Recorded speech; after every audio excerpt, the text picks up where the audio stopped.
I'm Natalie Reynolds, 32, a software engineer from Boston with what most would call a successful life.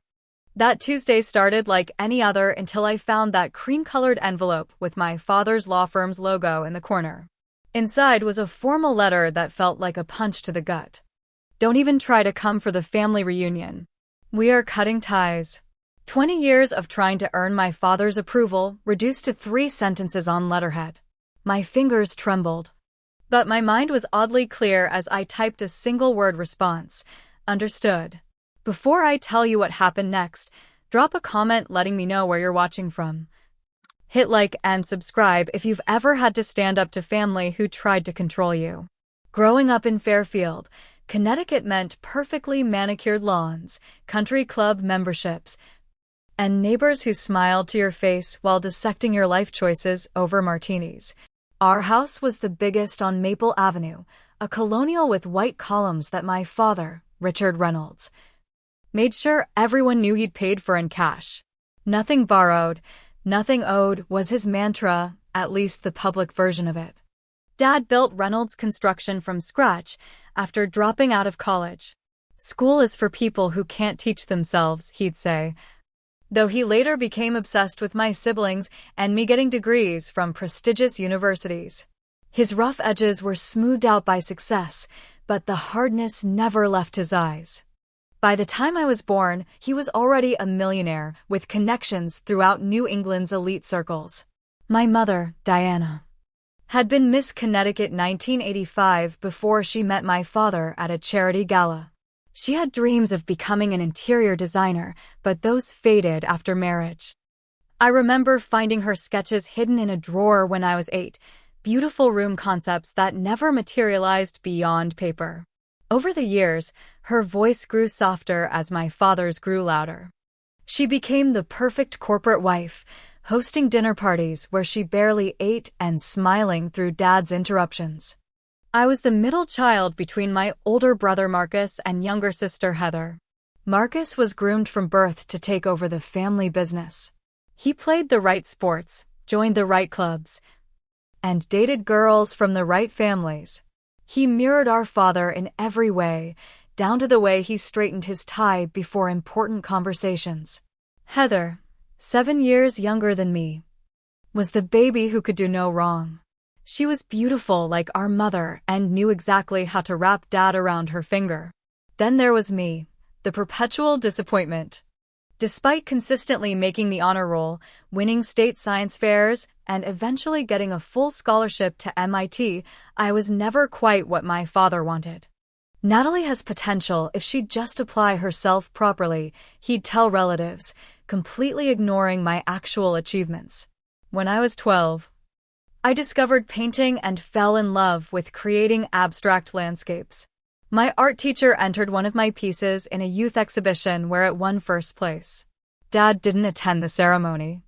When I excitedly showed him the blue ribbon, he glanced at my painting and said, "That's nice, but it won't pay the bills. You should focus on something practical." Grandmother Eleanor was my sanctuary. My father's mother lived in a modest house despite Richard's offers to buy her something more suitable. She'd been a mathematics professor when few women held such positions and recognized my analytical mind early on. "You have a gift for seeing patterns," she'd tell me while teaching me chess. "Don't let anyone convince you that your vision isn't valuable." When she passed away my junior year of high school, I lost my strongest ally. The first major crack in my relationship with my father appeared when I was 16. During a dinner with one of Dad's biggest clients, I overheard them discussing how they'd underbid a competing contractor by getting insider information. When I asked Dad about it later, questioning if that was ethical, his face turned a dangerous shade of red. "Don't you ever question my business practices," he hissed, sending me to my room like a child. Loyalty to this family comes before everything. Everything. But the ultimate betrayal, in his eyes, came when I chose MIT over Dartmouth, his alma mater. I still remember standing in his study as he waved my acceptance letter like evidence in a trial. "I've been pulling strings for years to get you into Dartmouth," he said, his voice dangerously quiet. The Reynolds name means something there. But MIT has the best computer science program in the country, I countered. And they're offering me a full scholarship. We don't need handouts, he scoffed. What we need is for you to understand your place in this family's legacy. That night, my mother came to my room, eyes red-rimmed. Please reconsider. Natalie, you know how important this is to him. Is anything I want important to anyone? I asked. She looked away, unable to answer. That silence told me everything I needed to know about my future if I stayed under my father's thumb. I left for MIT that fall with my father's cold farewell. When this technology bubble bursts, don't come running back expecting a job. It was the beginning of me building a wall between myself and the Reynolds name, brick by painful brick. Boston embraced me in ways Connecticut never did.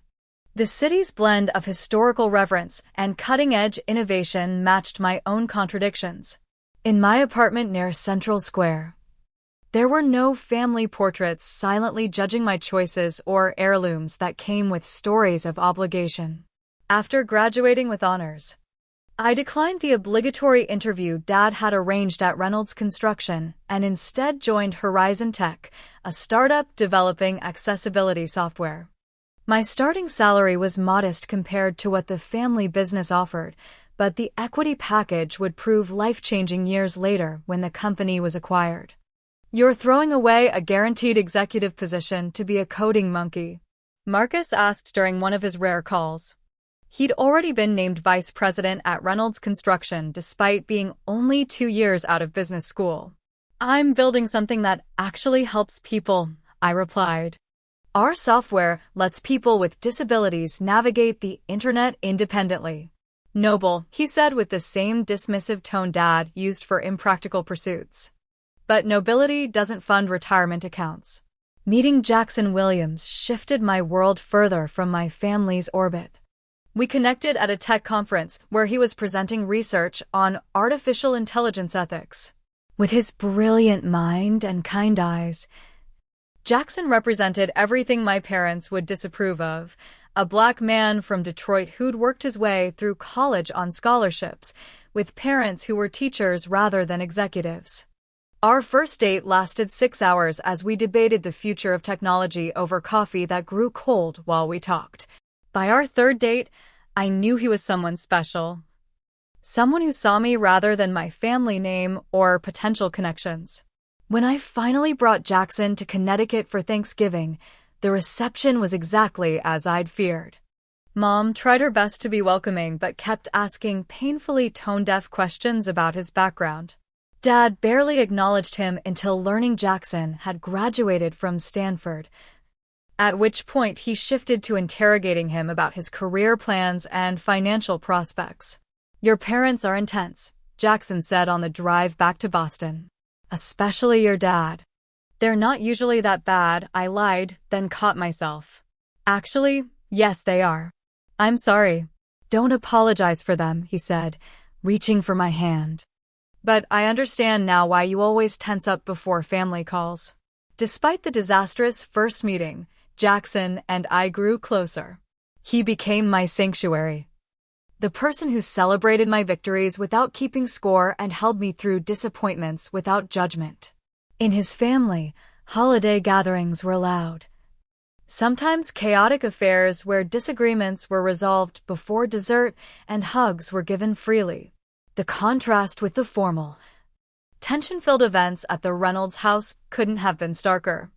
My relationship with my mother and sister evolved into a series of secret phone calls and occasional lunch meetings when Dad was traveling for business. Mom would ask about my work with genuine curiosity she never displayed in his presence, while Heather sought advice about colleges far from Connecticut.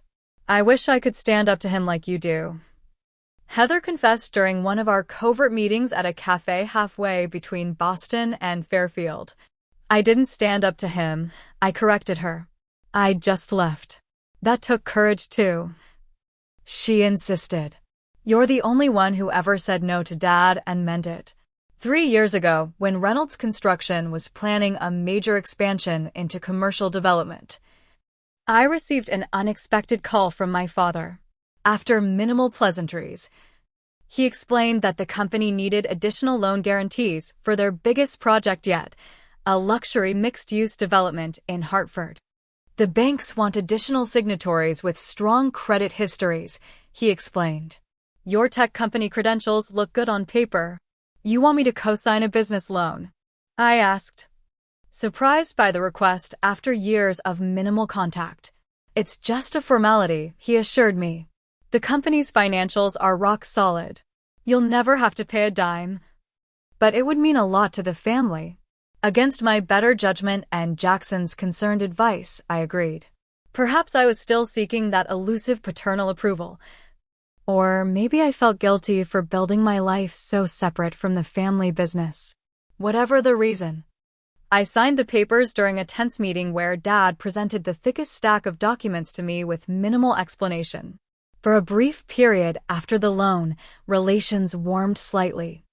I was invited to family events without the usual passive-aggressive comments. Mom called more openly, and even Marcus mentioned my helpful contribution to the business during family gatherings. But as my own career flourished, promotions, industry recognition, and eventually preparations to launch my own company, the old tensions resurfaced. Dad's congratulatory messages always came with subtle digs, impressive for such a niche field, or technology is doing well now, but cyclical industries are tricky. Last Christmas dinner became the flashpoint that would eventually lead to the letter. As we sat around the dining table that could comfortably seat 16, but held only our immediate family, I announced my plans to launch my own software security company. I've secured initial funding and assembled a team of the best engineers I know, I explained, trying to contain my excitement. We're targeting a launch next quarter. Instead of congratulations, Dad's face darkened. So this is why you've been too busy to consult on the Reynolds construction technology updates? You've been planning your exit strategy all along. It's not an exit strategy, Dad. It's my career. Your career should be with this family, he snapped, gesturing around the table. Reynolds Construction has supported you your entire life. Supported me? I haven't taken a dime from the family since college. And yet you had no problem using the Reynolds name when you needed loan guarantees for your precious startup, he shot back. My confusion must have shown on my face because Marcus jumped in. The expansion loan you co-signed. Dad pulled strings to get your application fast-tracked with the venture capital firm. This was the first I'd heard of any such arrangement. I secured my funding independently, I said firmly. Nothing in this world is independent, Dad replied with finality. It's time you recognize that your success is built on the Reynolds Foundation. You have a choice to make. Join the family business properly or stop pretending you've achieved anything on your own. I left that night with his ultimatum hanging in the air between us, unaware that the real breaking point was just months away. The week leading up to the letter began with a seemingly minor conflict that would catalyze the final fracture in our family relationship. My cousin Andrea was getting married in the Berkshires, a lavish affair that had been planned for over a year. The wedding fell on the same weekend as the International Cybersecurity Conference in San Francisco, where I was scheduled to be a keynote speaker. You can give your little computer talk anytime. Dad dismissed when I called to explain my conflict. Family obligations come first. Always. This isn't just some little talk, I tried to explain. This is a career-defining opportunity. The conference has been planned for months, and I've already committed. Your cousin's wedding has been planned for over a year, he countered. You're making a choice here, Natalie.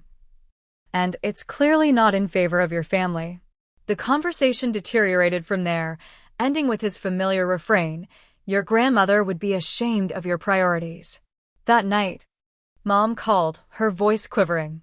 Natalie, please reconsider about the wedding.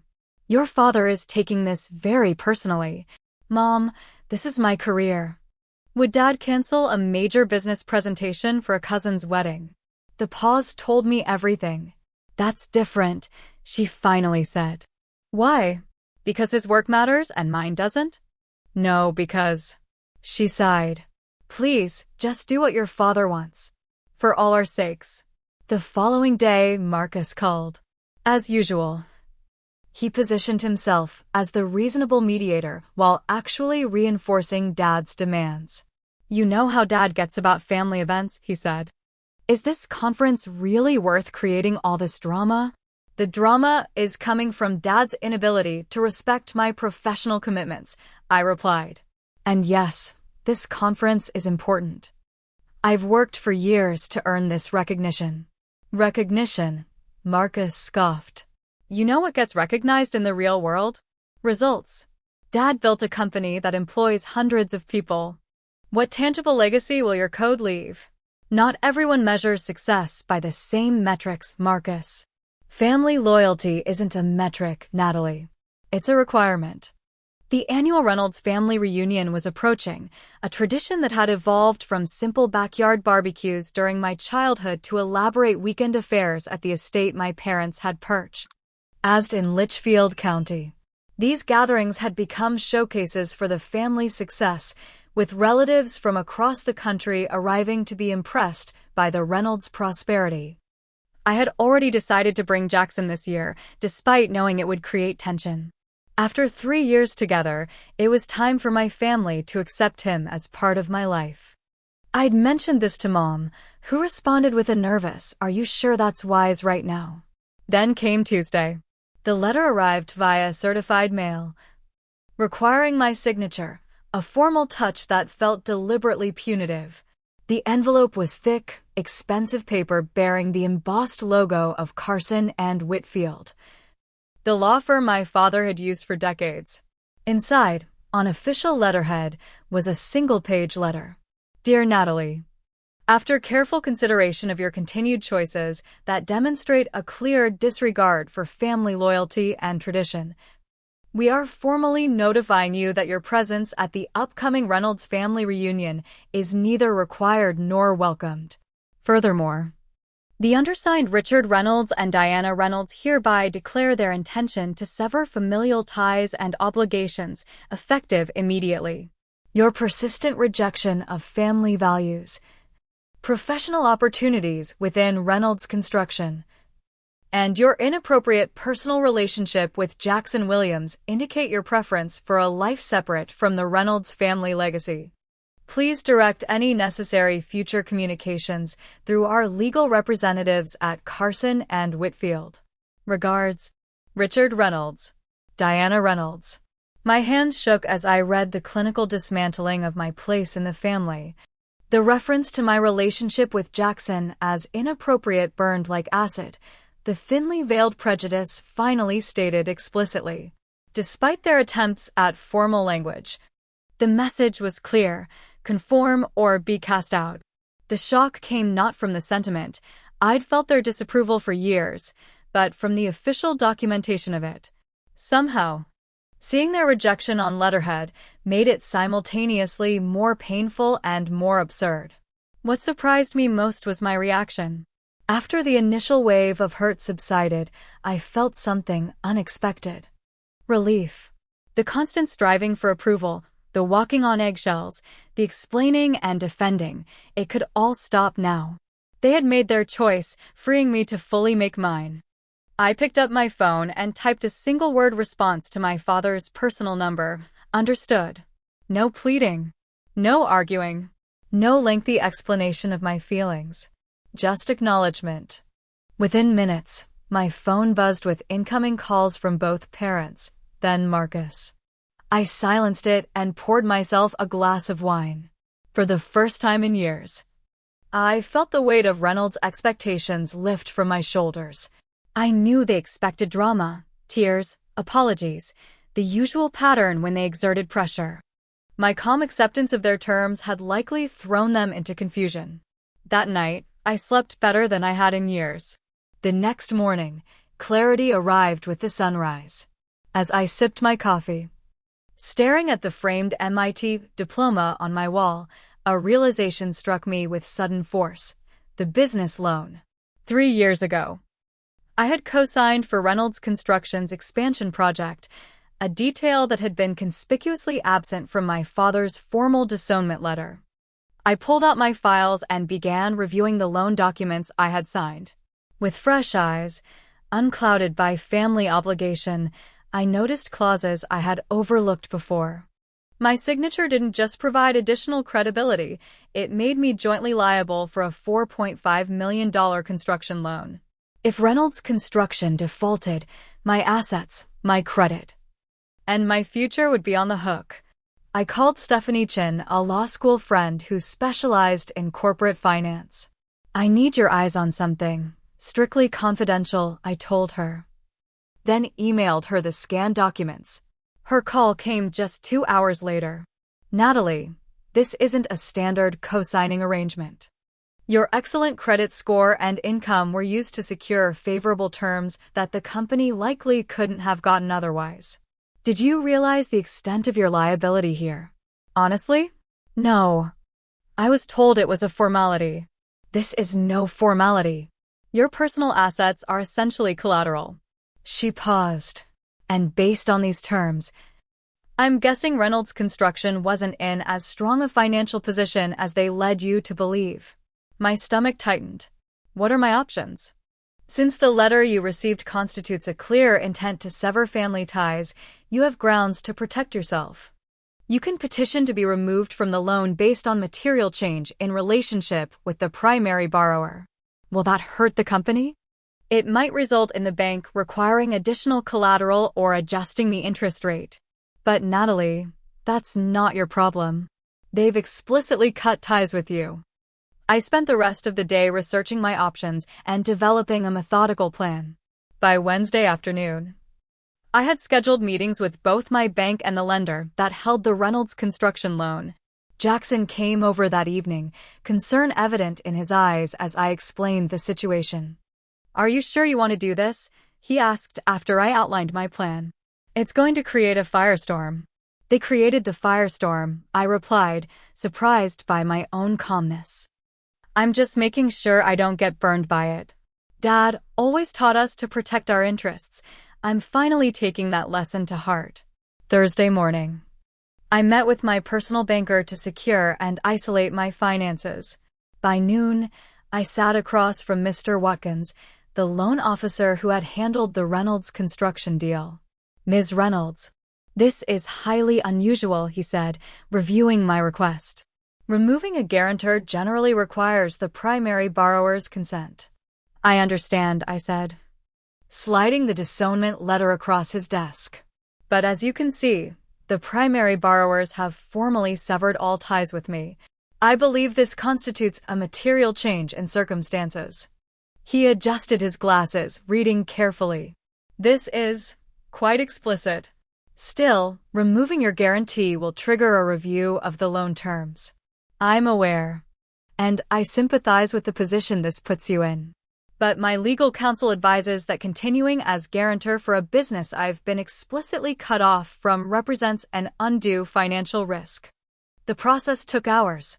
Forms were signed, legal language was reviewed, and calls were made to higher management.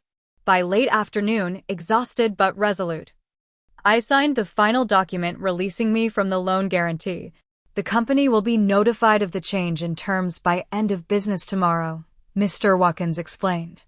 "They'll have 30 days to provide additional collateral or accept adjusted terms." "Thank you for your assistance," I said, gathering my paperwork. "I understand this isn't the usual way these matters are handled." "Ms. Reynolds," he said as I stood to leave, "if you don't mind my saying so, in my 20 years in banking, I've seen many family business disputes. They're never easy, but protecting yourself is always the right choice." Walking out of the bank, I felt like I was breathing different air. The rational part of my brain recognized that significant fallout would follow, but another part, the part that had been silenced in my family for decades, felt a surge of power. I hadn't attacked. I had simply protected myself. That evening, Jackson and I celebrated with takeout and wine in my apartment. "To financial independence," he toasted, clinking his glass against mine. "And to family, the ones we choose," I added, meaning him. "They're going to be furious," he noted. "Are you prepared for that?" I considered the question carefully. I think I've been preparing for this my entire adult life. I just didn't know it. We spent that night talking about our future, the company I was building, his research. The possibility of a life together unencumbered by Reynolds' expectations. For the first time, I spoke about my family without tension constricting my throat. As we fell asleep, I realized I hadn't checked my phone in hours. The messages had piled up, more calls from family, increasingly frustrated texts. I silenced it completely and set it aside. Tomorrow would bring the storm. But tonight, I would rest in the calm certainty that I had done the right thing. The bank's notification to Reynolds Construction arrived Friday afternoon, perfect timing to ruin my father's weekend. I later learned that he was in a meeting with investors when his assistant brought in the certified letter. My phone began ringing at 4:37 p.m. Mom first, then Dad, then Marcus in quick succession. I let each call go to voicemail, not yet ready for the confrontation. By 5:15, my voicemail was full and text messages began flooding in. Mom, Natalie, please call immediately. Your father is beside himself. Dad, what the hell do you think you're doing? Call me now. Marcus, you have no idea what you've just done to this family. Pick up the damn phone. Even Heather, who rarely got involved in family conflicts, Nat, whatever's happening, it's bad. Dad's face turned purple. Please call someone back. By Saturday morning, the count stood at 78 missed calls, 31 from Mom, 26 from Dad, 19 from Marcus, and 2 from Heather. My email inbox wasn't faring much better, with messages from my father evolving dramatically over the hours. 7:06 p.m. Friday. You're reckless. Vindictive action could destroy everything this family has built. This is beyond disrespect. It's sabotage. Call immediately to discuss rectifying this situation. 9:22 p.m. Friday. The bank is demanding additional collateral by Monday. This childish stunt could cost us the Hartford project and potentially millions in penalties. Whatever point you're trying to make, it's not worth the damage you're causing. 11:47 p.m. Friday. Natalie, this isn't just about the loan anymore. We need to discuss as a family. The implications are serious. 3:18 a.m. Saturday. I don't understand why you're doing this. We can work through our differences. Call me. 6:42 a.m. Saturday. Please, we need to talk. The business could be in jeopardy. The shift from rage to pleading was so uncharacteristic of my father that I almost felt sorry for him. Almost. Jackson read the emails over my shoulder as we had breakfast. Sounds like they're in serious trouble, he observed. More than they let on. That's what I'm thinking, I agreed. Dad would never beg like this if it were just about adjusted loan terms. There's something bigger happening. Are you going to call them back? I considered the question while sipping my coffee. Not yet. I need more information first. I spent Saturday morning researching Reynolds Construction's recent projects, scanning business news and property records. The picture that emerged wasn't consistent with the thriving enterprise my father had always portrayed. Several projects appeared behind schedule, permits were being contested, and there were 2 pending lawsuits from subcontractors claiming non-payment. Around 2 p.m., the doorbell rang. Through the peephole, I saw Marcus standing in the hallway. His normally immaculate appearance disheveled, tie loosened and hair uncombed. I know you're in there, Natalie, he called through the door. We need to talk. I took a deep breath and opened the door. Hello, Marcus. He pushed past me into the apartment. What the hell were you thinking? Do you have any idea what you've done? I protected myself after being formally cut off from the family, I replied calmly. The letter made it quite clear I'm no longer considered a Reynolds. That was Dad being dramatic. You know how he gets. Marcus paced my living room. The bank is demanding $2 million in additional collateral by Monday afternoon, or they're raising the interest rate 4 points and accelerating the payment schedule. That sounds like a Reynolds Construction problem, not a Natalie problem, I said, surprising myself with my steadiness. The letter specified that I should direct all communications through Carson and Whitfield. Should I call them instead? Marcus stopped pacing and stared at me. This isn't you, Natalie. You don't play hardball like this. Maybe you never knew me at all, I suggested.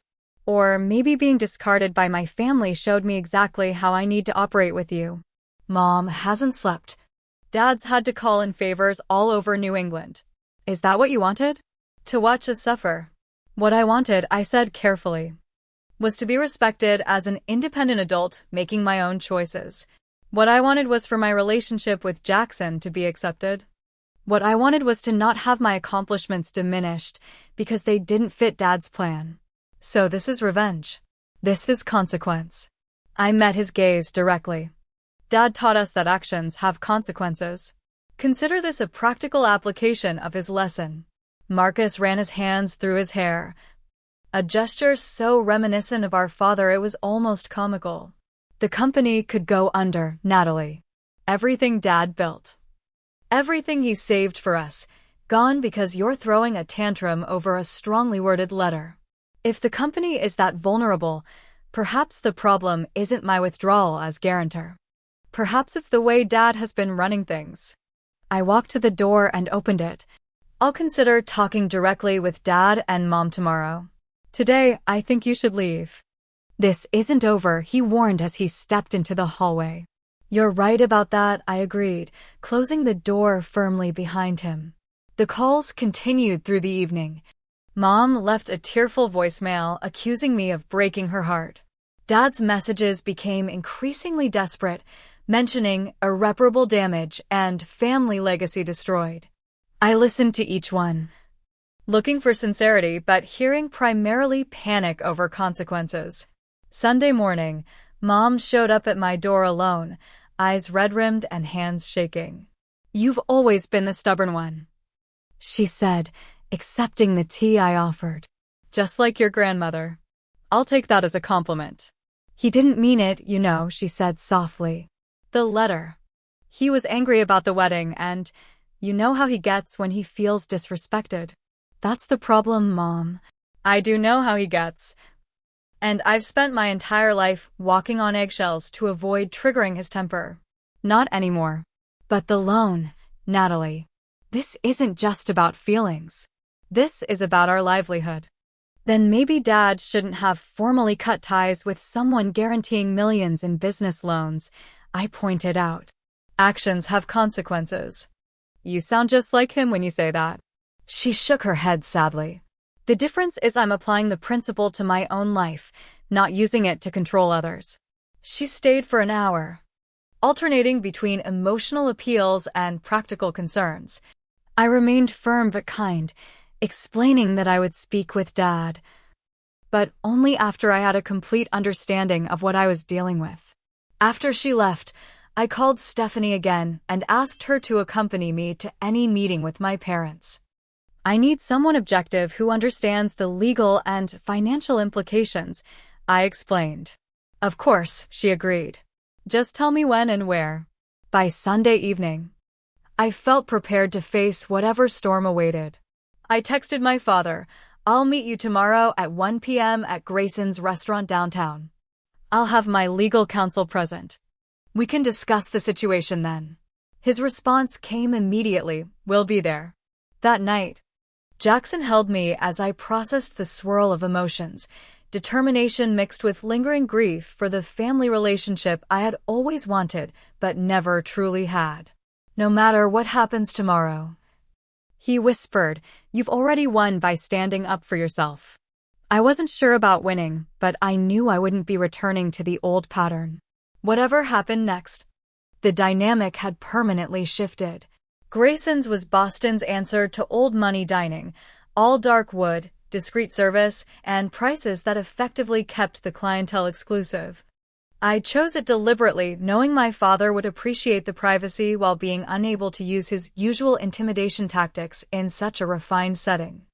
I arrived 30 minutes early with Stephanie, securing a corner table that offered both privacy and a clear view of the entrance. We reviewed our approach once more. Remember, she advised, keep emotion out of it. This is now a business negotiation, not a family discussion. At precisely 1 p.m., my parents walked in. Dad looked immaculate as always in his tailored suit, but the dark circles under his eyes betrayed his stress. Mom followed half a step behind, her practiced social smile firmly in place though her knuckles were white around her purse strap. Natalie. Dad nodded stiffly before turning to Stephanie with a questioning look. This is Stephanie Chin, my legal counsel, I explained as they sat down. I thought it prudent to have representation, given the formal nature of our last communication. Dad's jaw tightened. I wasn't aware this was a legal proceeding. Neither was I, until I received a letter from your attorneys. I countered smoothly. A waiter appeared, and we placed drink orders in tense silence. Once he departed, Dad leaned forward. Let's cut to the chase. Your action with the bank has put the company in an untenable position. We need you to reinstate your guarantee on the loan immediately. That's not going to happen, I replied calmly. At least not without significant changes to our arrangement. Mom's eyes widened at my directness. Dad's narrowed. After explicitly cutting ties with me, in writing, through attorneys, you've eliminated any family obligation I might feel, I continued. So now we're simply discussing a business transaction. This is family, not business, Dad growled. Your letter made it quite clear that I'm no longer family, I said, removing the formal disownment letter from my portfolio and placing it on the table. So we're left with business. Dad glanced at the letter, then pushed it aside. That was written in anger. Obviously, circumstances have changed. Yes, I agreed. They certainly have. Our drinks arrived, creating a momentary pause in the confrontation. I took a sip of water, maintaining eye contact with my father over the rim of the glass. What do you want? He finally asked. The question clearly painful for him. First, I want complete transparency about Reynolds Construction's financial situation. I've seen the lawsuits from unpaid subcontractors and the stop work orders. What's really happening with the company? The question hung in the air. Mom looked down at her untouched sparkling water. Dad's face worked through several expressions before settling into resignation. The recession hit us harder than I let on, he admitted. We overextended on the Hartford project, and 2 major clients delayed payment. We've been, he paused, the word clearly difficult for him, struggling for about 18 months. Struggling? Mom interjected with a bitter laugh that shocked me. Richard, tell her the truth. We remortgaged the house. We've borrowed against our retirement. We're drowning. I stared at my mother, surprised by her outburst. This wasn't the silent, compliant woman I'd grown up with. Your loan guarantee was keeping us afloat, Dad continued. With your credit score and your income from the tech sector, the bank gave us terms we couldn't have secured otherwise. Without it, you're looking at bankruptcy. Stephanie supplied when he couldn't finish the sentence. Dad nodded once, sharply, the admission clearly painful. So the family business, the great Reynolds legacy, has been operating on borrowed time, I said slowly, all while you continued the country club memberships, the vacation home, the appearances of success. Image is everything in construction, Dad defended. Clients won't trust a company that appears to be struggling. And family reunions showcasing wealth? The luxury cars? Mom's new jewelry every Christmas? Was that all for clients, too? You don't understand business, Natalie, he snapped, reverting to his dismissive tone. I understand maintaining appearances beyond your means is how businesses fail, I countered. And I understand using your daughter's financial standing to secure loans while simultaneously belittling her career choices is breathtakingly hypocritical. Mom's eyes filled with tears. We were trying to hold everything together. Your father has been working 16-hour days trying to turn things around. A realization struck me. That's why you were so desperate for me to join the family business, isn't it? Not because you valued my skills, but because you needed my tech sector connections and credibility. Dad's silence was confirmation enough. Here's what's going to happen, I said, nodding to Stephanie, who produced a document folder. I've drafted terms under which I would consider reinstating my guarantee on the loan. Dad reached for the folder, but I held up a hand. First, understand what this means. This isn't me returning to the fold. This is a strictly business arrangement. What are your terms? He asked, voice tight. I'll guarantee the loan under a new agreement that protects me from unlimited liability. In exchange, Reynolds Construction will bring me on as a consultant, not an employee, to modernize your systems and business practices. I'll be paid market rate for my expertise. You want me to pay you to save the company? His face flushed with anger. I want to be compensated fairly for my professional services, just as you would pay any other consultant. Additionally, I want a written retraction of the disownment letter, acknowledging that my personal choices, including my relationship with Jackson, are my own. This is extortion, he muttered. This is business, I corrected.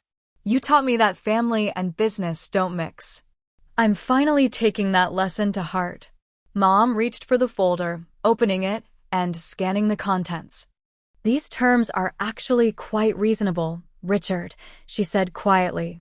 And Natalie's technical expertise could help modernize our operations. Dad looked between us, seemingly bewildered by this new alliance. You have until Wednesday to decide, I said, standing. By then, the bank will require your additional collateral, which we both know you don't have. Stephanie will be your point of contact for any questions about the agreement. As I gathered my things, Dad reached out suddenly and grasped my wrist. For a moment, I saw something I'd never witnessed before, vulnerability in Richard Reynolds' eyes. The company is your inheritance too, Natalie. Everything I've done, all of it, was to build something that would last for generations. I gently removed his hand. If you want to leave a legacy, Dad, perhaps start by building relationships that don't crumble under the weight of control and disappointment. Mom stood as I prepared to leave. We do love you, Natalie. In our way. I know, I said, surprised to find I meant it. But love without respect isn't enough anymore. I walked out of Grayson's feeling pounds lighter. Whether they accepted my terms or not, I had spoken my truth without flinching. The power dynamic had shifted irrevocably, and we all knew it. 2 days later, the signed agreement arrived via courier. Reynolds Construction would have my guarantee, and I would have my independence, paid for in full, on my terms. 6 months can change everything. As summer faded into a crisp New England autumn, the transformation in my family dynamic was as dramatic as the changing leaves outside my office window. My consulting arrangement with Reynolds Construction began with stiff formality. Dad would schedule meetings through his assistant, address me as Ms. Reynolds in front of the staff, and limit our interactions to strictly business matters. But as my technological overhaul began showing results, streamlining operations, reducing overhead, and increasing project transparency, his resistance gradually softened. The digital tracking system you implemented saved us nearly $200,000 in the first quarter alone, he admitted during our third-month review. I wouldn't have believed it possible. Sometimes the most valuable perspective comes from outside the traditional framework, I replied. A comment that would have earned me a dismissive grunt in the past, but now received a thoughtful nod. My own tech security company, Nexus Shield, launched successfully despite the family drama. In fact, the skills I honed restructuring Reynolds Construction's outdated systems provided unexpected case studies for my new venture. Irony, it seemed, had a sense of humor. Perhaps the most surprising evolution came from my mother. Without my father's overwhelming presence constantly looming over our interactions, she began revealing aspects of herself I'd never known existed. During a lunch that had become our monthly tradition, she hesitantly showed me sketches she'd recently done, interior designs she'd been quietly working on. I've been thinking about taking some courses, she confessed. Online. So I can work at my own pace. Mom, these are fantastic, I said, genuinely impressed by her eye for space and proportion. "You absolutely should pursue this. Your father thinks it's silly at my age. And what do you think?" She smiled, a real smile that reached her eyes. "I think it's never too late to remember who you wanted to be." Heather followed my example with her own declaration of independence, choosing to study environmental science in California rather than business at Dartmouth. When Dad began his usual tactics of financial threats and emotional manipulation, she stood her ground with a confidence that made me proud. "Natalie showed me I don't have to choose between family and being myself," she told him, later recounting the conversation to me over the phone. "I'm still a Reynolds, but on my terms." Dad's relationship with Jackson evolved more slowly, but with undeniable progress. The turning point came when a ransomware attack threatened Reynolds' construction servers, and Jackson, an expert in cybersecurity ethics, stayed up 2 nights straight, helping me build a defense and recovery strategy. "Your boyfriend saved us millions," Dad acknowledged gruffly afterward. "We owe him." "Partner," I corrected. "And yes, you do." Marcus remained the most resistant to the new family order. Having built his identity around being our father's perfect reflection, he struggled to adapt to a world where questioning the Reynolds way wasn't treason. During one particularly heated project meeting, he exploded when I challenged a risky financing approach. "This is still a family company, not your tech playground," he snapped. "Some of us have been here longer than 6 months, and some perspectives get stale after too long without fresh air," I countered. "The numbers don't support this approach, Marcus." "They never have." Dad, to my shock, sided with me. "Natalie's right. We need to adapt or we'll be left behind." The look of betrayal on Marcus's face was painful to witness, but necessary for growth, his and the company's. As July approached, so did the annual Reynolds family reunion. The formal invitation arrived by mail, no lawyers this time. Just a handwritten note from Mom adding, "Please bring Jackson. Family should be together." We arrived at the estate on a perfect summer afternoon. The usual extravagance had been toned down, perhaps due to the company's financial reality check, or perhaps reflecting a new understanding of what actually mattered. Dad approached us as we stepped from the car, his handshake to Jackson firm but not challenging. "Glad you both could make it," he said, the words simple but significant. Throughout the day, relatives commented on the changed atmosphere. "Richard seems more relaxed than I've seen him in years," and Patricia observed. "And your mother is positively glowing." "They're learning that controlling everything doesn't actually bring happiness," I explained. "Sometimes letting go makes room for something better." As twilight settled over the gathering, I found a quiet moment alone with Dad on the terrace. We stood in comfortable silence, watching the fireflies emerge over the lawn. "I was wrong," he said finally, eyes fixed on the horizon. "About many things." Coming from Richard Reynolds, this was equivalent to a 20-page apology letter from anyone else. "I was wrong too," I offered. "I thought breaking free meant cutting ties completely." "It doesn't. It means rebuilding on healthier ground." He nodded, swirling the scotch in his glass. "Your grandmother would be proud of you. She always said you had the strongest backbone of all her grandchildren." "She also said the strongest trees bend with the wind instead of breaking," I reminded him. "You taught me determination." "Dad, I just applied it differently than you expected." "The company would have failed without your intervention," he admitted. 30 years of work, gone. I was too proud to see what was happening until it was almost too late. "The business was failing," I corrected gently. "But the family might have been lost already. Maybe we needed to rebuild both." Later that night, as Jackson and I drove back to Boston, he asked, "Was it worth it? All the confrontation and pain to get here?" I considered the question carefully. The letter hurt, deeply, but sometimes you need a clean break before you can heal properly. I watched the highway lights pass in rhythmic flashes. I think we're all learning how to be a family without the dysfunction being a required ingredient. Reynolds 2.0, he joked. More like Reynolds reality check, I laughed. Version completely under construction. The journey had been painful, but necessary. I discovered that standing up for yourself doesn't always mean standing alone. That boundaries aren't walls, but vital definitions of healthy relationships, and that sometimes the greatest act of love is refusing to participate in harmful patterns. If you're watching this and struggling with family expectations that crush your spirit, remember that you don't have to set yourself on fire to keep others warm. True family, whether blood or chosen, supports your growth rather than constraining it.